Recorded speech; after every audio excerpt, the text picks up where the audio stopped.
अल्लाहु अकबर अल्लाहु अकबर।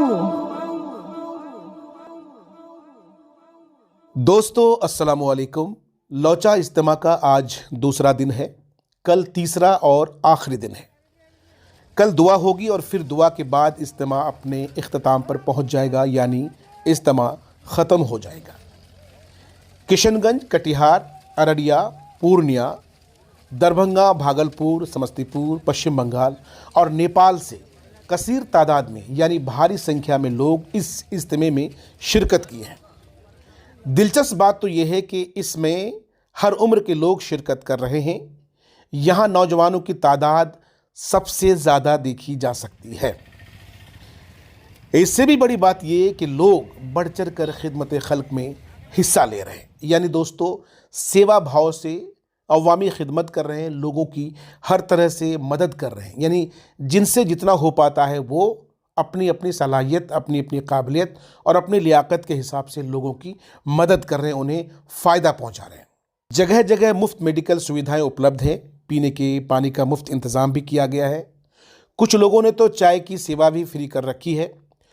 कुल मिलाकर ये कि जिसको जैसे हो रहा है अवामी खिदमात में बढ़ चढ़ कर हिस्सा ले रहे हैं। उन नौजवानों को सलूट है, सलाम है, जो जगह जगह ट्रैफिक वॉलंटियर की जिम्मेदारी पूरी कर रहे हैं।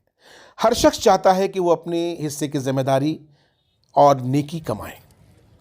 जो लोग ये सोचते हैं कि आखिर इज्तिमा में होता क्या है, आखिर एक जगह क्यों इकट्ठे होते हैं मुसलमान और इसे इज्तिमा ही क्यों कहते हैं, आइए आपको बताते हैं। दोस्तों दरअसल इज्तिमा एक अरबी लफ्ज़ है जिसके मायने हैं इकट्ठा होना, एक ख़ास जगह पर इकट्ठा होकर इबादत करना, खैर व बरकत की दुआ करना, अपनी गुनाहों की माफ़ी मांगना और दीनी बातें करना इज्तिमा का हिस्सा है। कुछ लोग ये समझते हैं कि इज्तिमा केवल दावत व तबलीग का हिस्सा है और ये 100 साल पुरानी परंपरा है। तो ऐसे लोगों को बता दें कि दरअसल ये जानकारी गलत है। इज्तिमा 100 साल पहले नहीं बल्कि सदियों सदियों पुरानी परंपरा है। दरअसल ये सिलसिला हज़रत आदम के ज़माने से चलन में है। दोस्तों आपकी जानकारी के लिए बताते चलें कि इज्तिमा में कोई भी राजनीतिक बातें, पॉलिटिकल बातें बिल्कुल नहीं होती, हरगिज़ नहीं होती, और न ही मसलक और फ़िरके की बात की जाती है, बल्कि यहाँ तो अपनी गिरहबान झाँकी जाती है, अपनी गुनाहों पर नदामत की जाती है, तौबा की जाती है और मुस्तकबिल के लिए, भविष्य के लिए नेक अज़ाइम लिए जाते हैं, ताकि अपनी ज़ात से किसी भी इंसान को, चाहे वो किसी भी मज़हब का क्यों ना हो, चाहे वो किसी भी फ़िरके और मसलक का क्यों ना हो, उसे तकलीफ़ ना पहुँचे। यानी अपनी ज़ात से किसी भी इंसान को, ह्यूमन को तकलीफ़ ना पहुँचे, ये अज़म लिया जाता है। दोस्तों हमारे ज़िले में, किशनगंज ज़िले में आखिरी बार इतना बड़ा इज्तिमा गालिबन 1998 में बेलवा में हुआ था। ये मेरी अपनी जानकारी है और क्योंकि मैं उस इज्तिमे में ख़ुद शिरकत किया था और तब मैं था 8th क्लास में। जी हाँ, और आपको जानकर हैरत होगी कि उस समय मैं चूनामारी से बेलवा पैदल आया था। जी हाँ दोस्तों, बिल्कुल सही सुन रहे हैं, उस वक्त मैं पैदल यानी चूनामारी मौधो से मैं बेलवा पैदल आया था और पैदल वापस गया था। उसकी वजह यह थी कि उस वक्त लोगों की गैदरिंग इतनी थी, इतने सारे लोग जा रहे थे, हज़ारों हज़ार की तादाद में लोग जा रहे थे और एक साथ तो दर्जनों लोग साथ साथ जा रहे थे ग्रुप बना करके। तो ऐसे में मुझे एहसास नहीं हुआ, तब मैं छोटा भी था और स्लिम ट्रिम था, दुबला पतला था। दुबले पतले लोग तेज़ चलते हैं, अब क्योंकि मोटा हो गया हो तो अब चलने फिरने में दिक्कत है।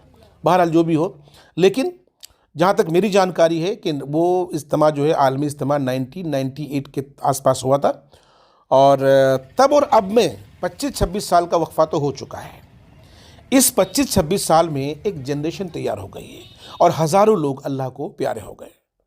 उस वक्त मौलाना असरउल्लाह कासमी साहब ज़िंदा थे, उस वक्त महमूद अशरफ साहब ज़िंदा थे, उस वक्त मेरे वालिद मोहतरम ज़िंदा थे। मैं जिन 3 लोगों का जिक्र किया, ये तीनों लोग जो है उस वक्त इज्तिमा में शिरकत किए थे और इनकी तरह हज़ारों लोग थे।